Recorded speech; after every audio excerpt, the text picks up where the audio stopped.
Good afternoon, and thank you for tuning in. It is Friday, January 8th, and of course I'm with Dr. Caldoun. First, I want to start out by saying how grateful I am that all of Michigan's congressional delegation, their staffs, and so many who work at the Capitol are safe. The events that unfolded 2 days ago, just 2 days ago, were appalling and scary. Over the summer last year, when millions of Americans peacefully protested the deaths of Breonna Taylor and George Floyd and countless other Black Americans, they were responded to with tear gas and rubber bullets and called thugs and criminals by leaders like President Trump. And Wednesday, much like when he stood on the national debate stage and told white supremacists to stand back and stand by, the president spoke directly to the group of domestic terrorists who stormed the Capitol, and he doubled down on his dangerous Election Day conspiracies and said, "We love you and you're very special." Had the group of people who stormed our nation's Capitol been Black Lives Matter protesters, it's logical to conclude they would have been treated very differently. Wednesday was a dark day in our country, and unfortunately, it's a sight that was too familiar, especially to us in Michigan. We saw events like this play out here months ago in our own state. Some of these same people that were in D.C. were the same that were here at our Capitol, coming in with weapons to intimidate lawmakers. Some of them were even implicated, some of the people that were at our Capitol were implicated in the plot to kidnap and kill me. They stormed the United States Capitol this week to intimidate lawmakers at our federal level. 8 months ago, I called on President Trump. I spoke with Vice President Pence. I reached out to the Republican leadership here at our Capitol and asked them to help bring down the heat. None of them did a darn thing. And here we are, a really tough moment as a nation. While some Republicans have spoken out in the last 24 hours, we need more everywhere to stand up and say domestic terrorism will not stand. Whether it is directed at a governor or Dr. Fauci or Secretary of State Benson or the Georgia Secretary of State or the United States Congress. This nation was founded on democracy and honoring the will of the people. We cannot forget that we are Americans first. It's time to come together and to put this election behind us once and for all and focus on our common enemy, this virus, COVID-19. As Americans, there is no problem we cannot solve if we work together. So let's get to work, working together. Today, my administration is announcing a goal that all school districts offer an option for in-person learning no later than March 1st and earlier if possible. The value of in-person learning for our kids is immeasurable, and we must do everything we can to help our kids get the great education they need and to do so safely. Over the last 9 months, medical experts and epidemiologists have closely been following the data and know now that schools can establish a low risk of transmission by ensuring that everyone wears a mask and adopting careful infection prevention protocols. It's critical that we take a fact-based approach by doing things like wearing masks, washing hands, and practicing social distancing. As rapid testing access expands, we have even more tools to make schools safer for students and educators and other staff. My administration has worked with the Michigan High School Athletic Association to pilot a testing program in 200 state high schools that has largely been successful. And on Wednesday, I announced that school and child care staff will be eligible to receive the COVID vaccine beginning this upcoming Monday. My administration is working closely with school officials and community leaders to ensure schools can operate as safely as possible. I strongly encourage school districts to provide as much face-to-face learning as possible, especially for our youngest students, especially for economically disadvantaged students, and students with special education needs and English language learners. Some families will choose to send their kids to school when that's an option. Others will choose for their children to continue learning remotely. And some educators meet the CDC definition of high risk, and we will continue to support these groups that wish to continue teaching and learning at a distance. We know that in-person learning provides a key benefit for many parents who rely on their children to be at school so that they can do their work and participate fully in our economy. Many students and families have struggled with remote learning and need opportunities for face-to-face interactions with educators, even if it is a hybrid schedule to allow for smaller groups to gather. Every parent deserves to know that their child will be safe and learning in the classroom. Every educator and every member of our school support staff deserves to know that they are safe at work. On top of testing and vaccinations, we will work with districts to ensure that when schools begin in-person learning, safety protocols like mask wearing, hand washing, and social distancing remain in place. Many districts across our state have been largely open for face-to-face instruction since the beginning of the school year. They should not stop now. These schools have demonstrated that they can provide a safe learning environment for their students and safe workplaces for their staff. The plans that these schools developed with teachers include strong infection control measures, and those plans are working. So I encourage these schools to continue implementing their plans and operating safely to the greatest extent possible. I have incredible respect for our teachers. The teachers and educators who've been working in person over the last several months are true frontline heroes, and we are grateful. Since day one of this pandemic, educators have stepped up and led, providing our students with the best support and best education under the circumstances. They've managed to continue lunch programs for those who rely on them. They've provided emotional counseling for the countless students in need of it. And they've ensured that our students received the academic support necessary, whether that was being done remotely, in person, or both. I want to again thank all the educators who've worked tirelessly to serve our children. I will not stop working for you. So this is good news for our students and our educators and their families. My administration will continue working around the clock to distribute the safe and effective COVID vaccines. But we need help from the federal government to get it done. Yesterday, I, with 7 other governors from across the country, sent a letter to the Trump administration requesting that they distribute the millions of safe and effective COVID-19 vaccines that they are currently holding back in freezer farms like the one in Portage, Michigan. According to publicly reported information, the federal government currently has upwards of 50% of current produced vaccines held back by the administration. Today, the incoming Biden administration announced that they will release available vaccine doses that the Trump administration is holding back. I'm hopeful that the Trump administration will do it sooner rather than waiting for the new Biden administration, because it will mean that we can get more vaccines distributed and put an end to this pandemic sooner. My colleagues and I across the nation are grateful that the Biden administration is committed to this and hopeful that the Trump administration will take this action.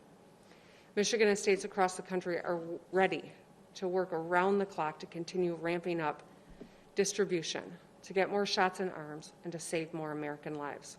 But we need the federal government to take action.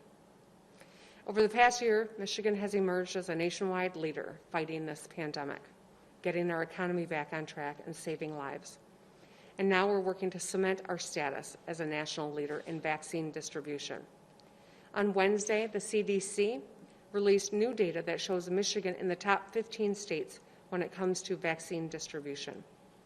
Dr. Khaldun and I will continue working 24/7 along with our incredible teams in state government and in local government and across the state and hospital systems, et cetera.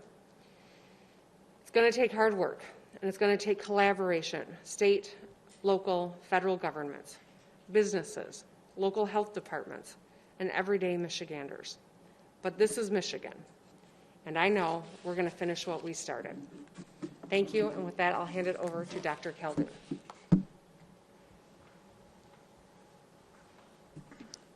Good afternoon. Thank you, Governor.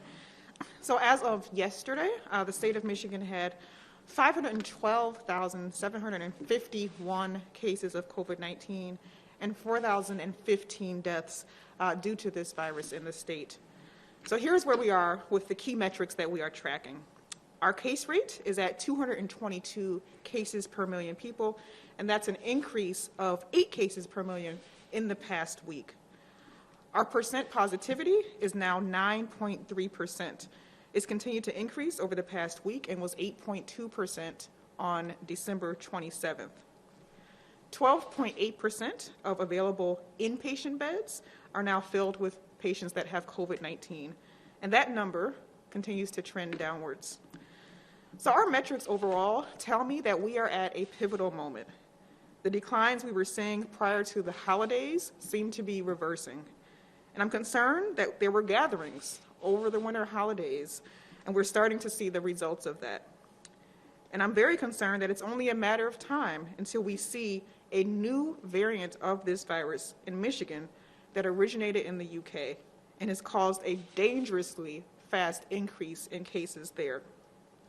This variant is transmitted more easily, risking a significant increase in cases, hospitalizations, and deaths. But it's not too late. There's still time for people to do their part to stop the spread of this virus in Michigan. Even if you traveled over the holidays, you can be quarantining at home for at least 10 days after you return, so that if you do have the virus, you don't spread it to others. If you've traveled over the holidays, and if you know you've been exposed, or if you are having symptoms, please get a test. And you should mask up and mask right. Wear a mask properly over your nose and mouth anytime you will be around anyone outside of your household. This protects you and it protects others. Today, as the governor mentioned, we're releasing guidance for schools to help them understand how to bring children and staff back to school in the safest manner possible. As a parent, I know how hard it has been to not have children engaged in in-person learning. This can have negative impacts on children's academic achievement, their mental, and their physical health. It is especially challenging when parents have to figure out how to work and take care of children who are home all day. We want every school district to be working with their local health department to identify the safest way possible to provide in-person learning. And we've set a goal, as the governor mentioned, for every student in the state to have this option before or by March 1st. Things like appropriate spacing of desks, wearing masks, a cohorting of students, and adequate ventilation significantly decrease the risk of virus spread in schools, and is how many students across the state are already engaging in in-person learning today.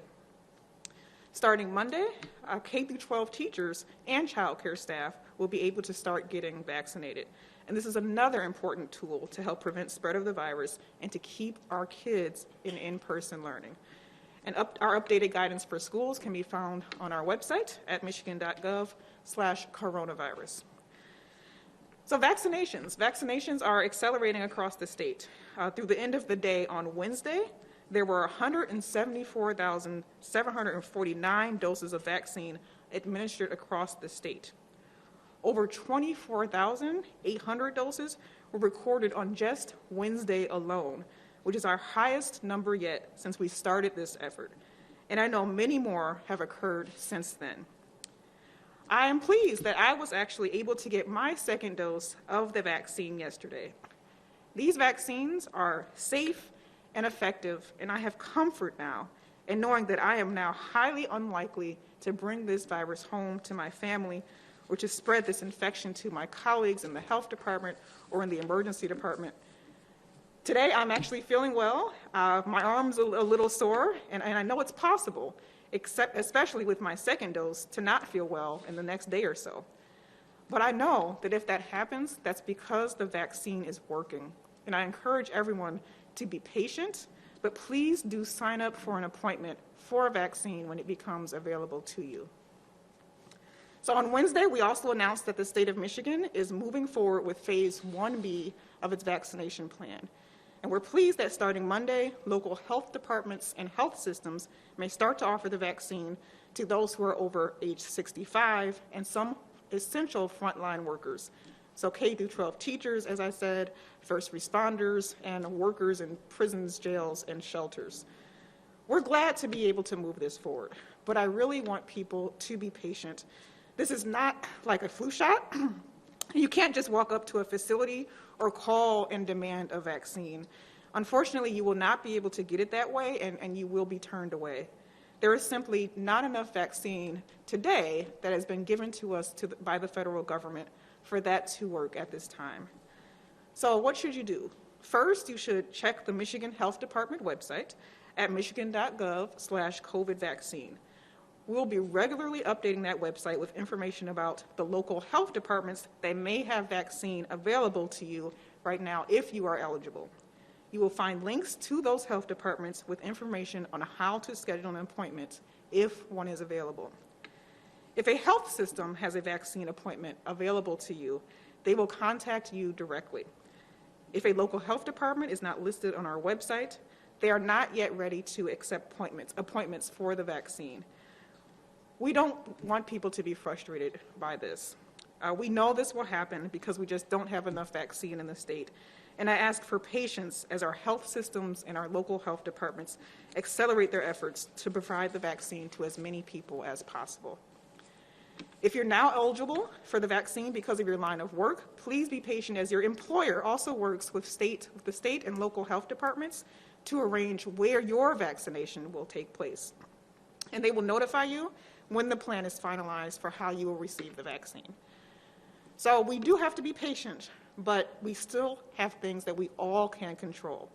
Protect yourself and others by masking up and masking right. Wash your hands frequently. Get a test if you are exposed or if you're ill. And when it's your turn, please do choose to get the vaccine. We are on the right path to end this pandemic. And with that, I'll turn it back over to Governor Whitmer.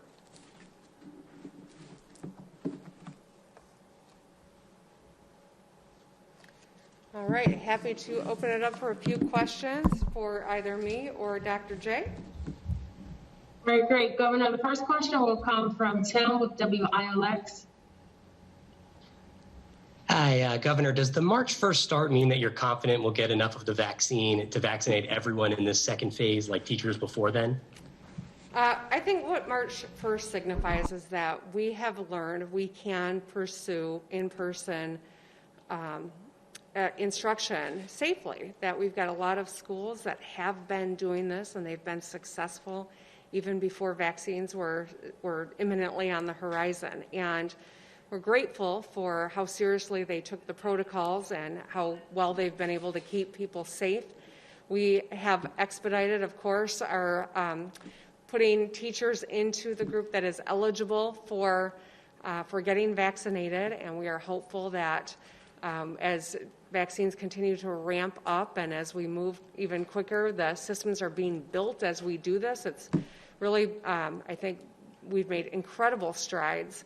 And I do think that we will have a lot of our education workforce vaccinated in the next month or so, and that's our great hope. And the incoming Biden administration has acknowledged that they will be using the DPA and they will be seeking to release vaccines and working with vaccine producers to get more to states and to local departments of public health. And so I do think we are going to see a lot happen between now and March 1st, and that gives us great confidence as well.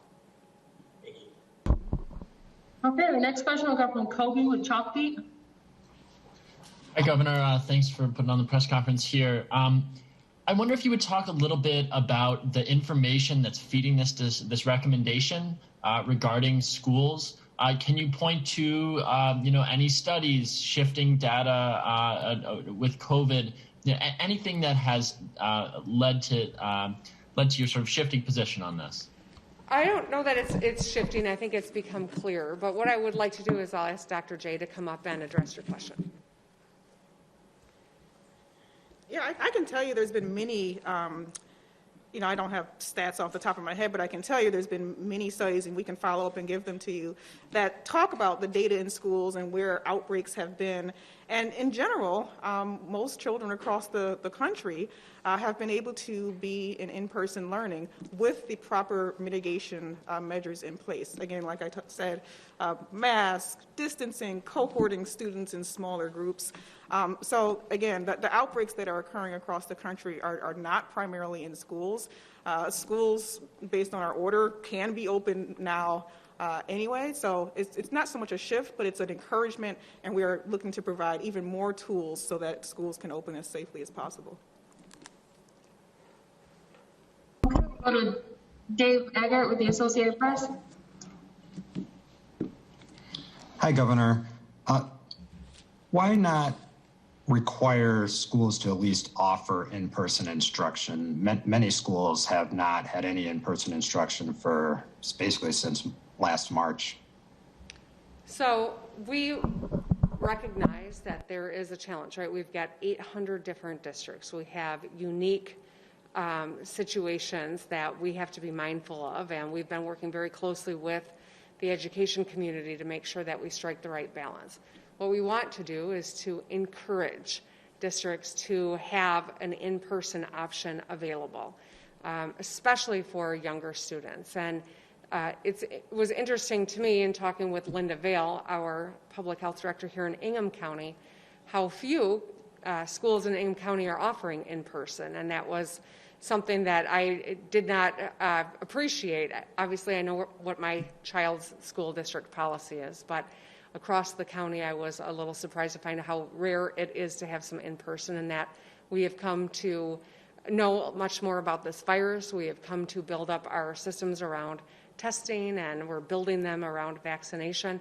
And we believe that knowing how critical in-person education is for our students, that it is safe, and that's why we wanted to encourage. Now, we also know that there is a variant out there, and I don't mean to seemingly contradict myself here, but I think that it's just going to be important that we continue to watch the data very closely, and that we support our educators and our staff in our schools, as well as families, and most importantly, our children, as we are navigating next steps.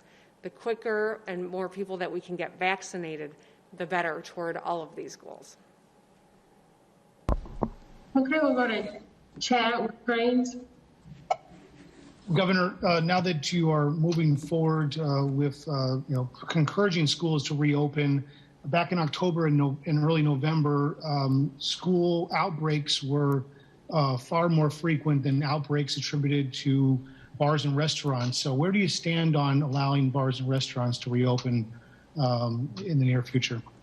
I think there's a problem with the conclusion in your opening statement, and that is that there were very few outbreaks. What we have seen, the studies have shown that restaurants and bars are places where we see many outbreaks.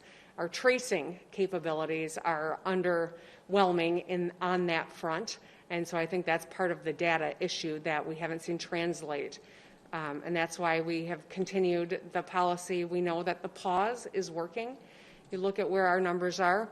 On Fridays, I'll often call constituents who have called or reached out to my office. And today I chatted with a man in northern Lower Peninsula who started with telling me that he wasn't a supporter of mine in the election. See, I call people who I know don't see the world the same exact way I do. I think it's important, and it's so hard to stay connected, especially with COVID. But he was analyzing the data. He's an engineer, and he said, there's no question the actions that you've taken are working. And so I support the work that you're doing. And I think that that's a hard thing for us to communicate regularly when we know the economic pain and the personal sacrifice so many have made throughout this. The fact of the matter is the studies show that that's where we have seen the highest risk. Our numbers are better than most other states in our region, stronger than many states in the nation. But this variant is giving us pause, and we want to watch and make sure that we've got as many days worth of data post-holiday so we recognize whether or not this blip around the holidays is a trend or if it's just a blip. I'm as eager as anyone to get our restaurants open for in-person dining, but we got to make sure that it's safe to do so. And there are some encouraging signs, but we have to be really smart, and we're going to continue to watch the data. All right, Governor, we'll take just a few more questions. So the next one will come from Justin with MLive. Hi, thanks for taking my question. Earlier today, Representative Albert, the incoming House Appropriations Chair, called for a full reopening of the state and said he can't envision starting conversations about allocating federal COVID-19 relief funds until the governor takes more steps toward reopening Michigan. How would you respond to Mr. Albert's comments, and do you anticipate opening the economy any further a week from now when the current restrictions are set to expire?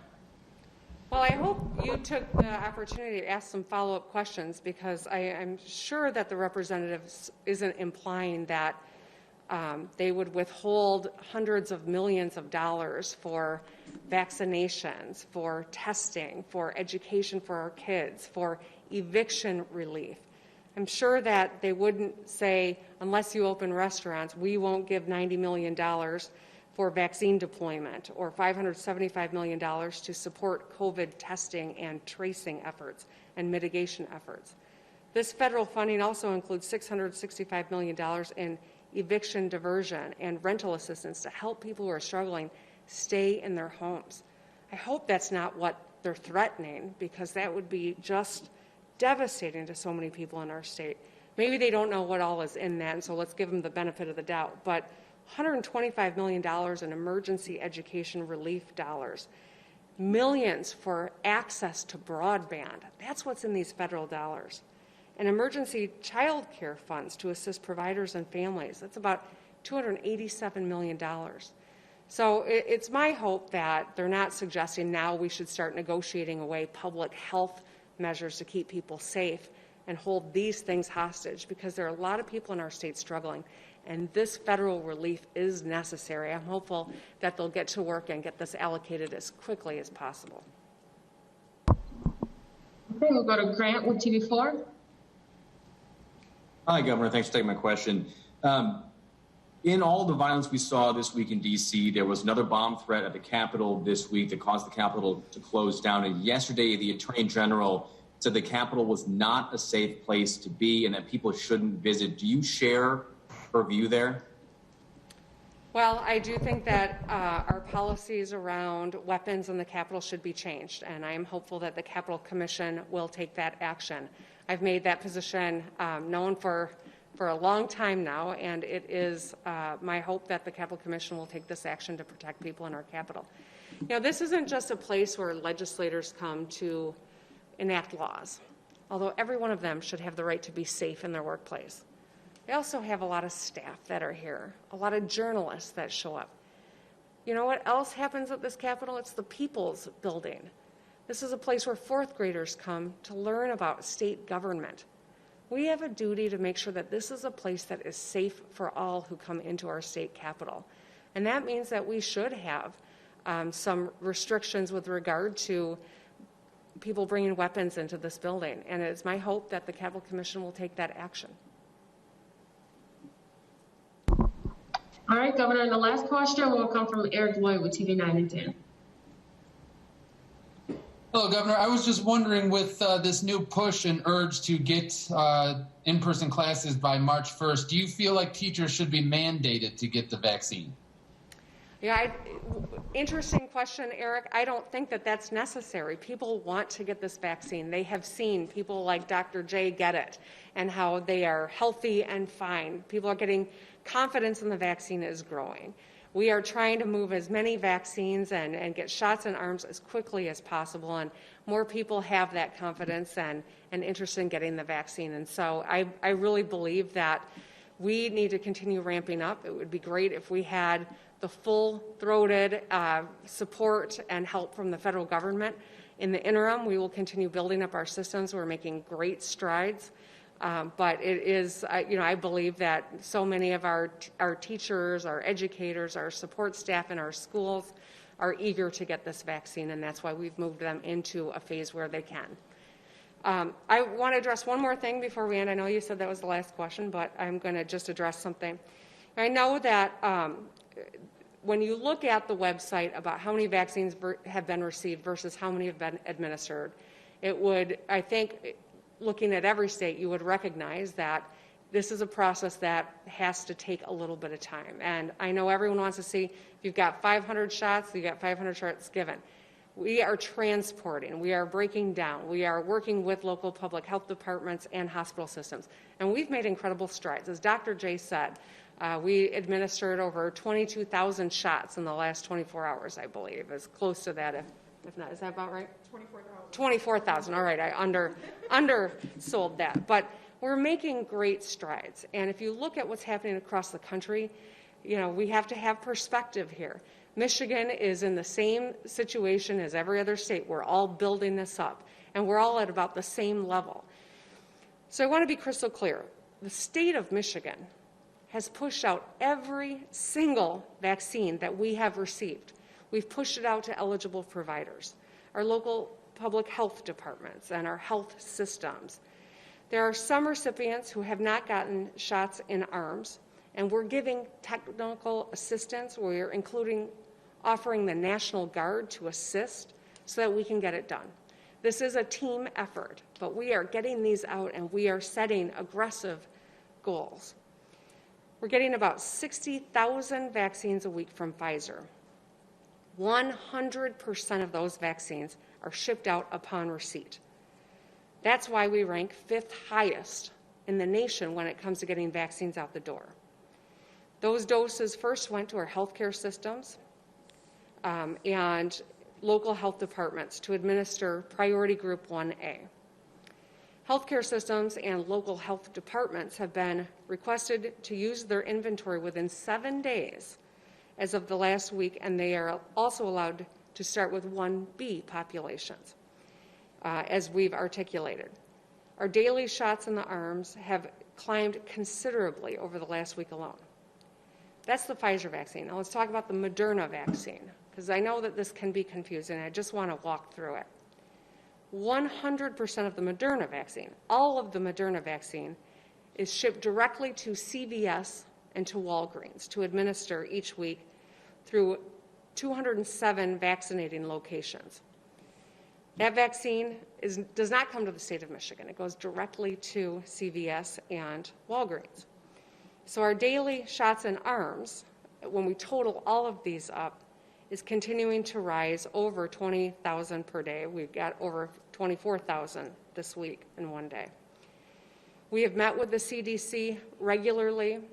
The frustration about their website is real, if you can feel it, but we're trying to get more pharmacies approved so that they can engage in the federal program, so that those allocated and unavailable doses of Moderna for long-term care facilities can get administered faster. We also have offered up Michigan National Guard as a partner. The city of Detroit will be getting almost 4,000 doses for their drive-through next week. They're doing a great job. We're excited about the work that they're doing. So in addition, the dashboard yesterday reflected the new higher number of doses received, 725,000, even though they came in batches over multiple days, which is part of the website issue. Yesterday it showed 550,000. So it is, it's an example of why that dashboard doesn't tell the whole story. So we still need a national strategy.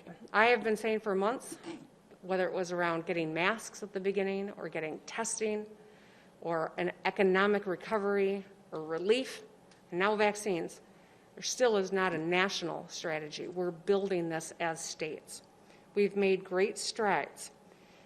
We have a list a mile long of distributors and people that want to help. We need to get more vaccines into the state of Michigan so that we can deploy them. And that's what we are working through. And that's what we are most, I think, looking forward to with the release of these Pfizer vaccines, whether it is soon under the Trump administration or in 12 days under the Biden administration, we'll be ready. So thank you, and I appreciate your patience. I know that you're seeing people get vaccinated, and it's exciting, and we all want to be on that list when it's our time. Just ask that for your continued patience. We will get everyone who wants a vaccine vaccinated, but we need to be a little bit patient. Thanks so much. Have a good weekend.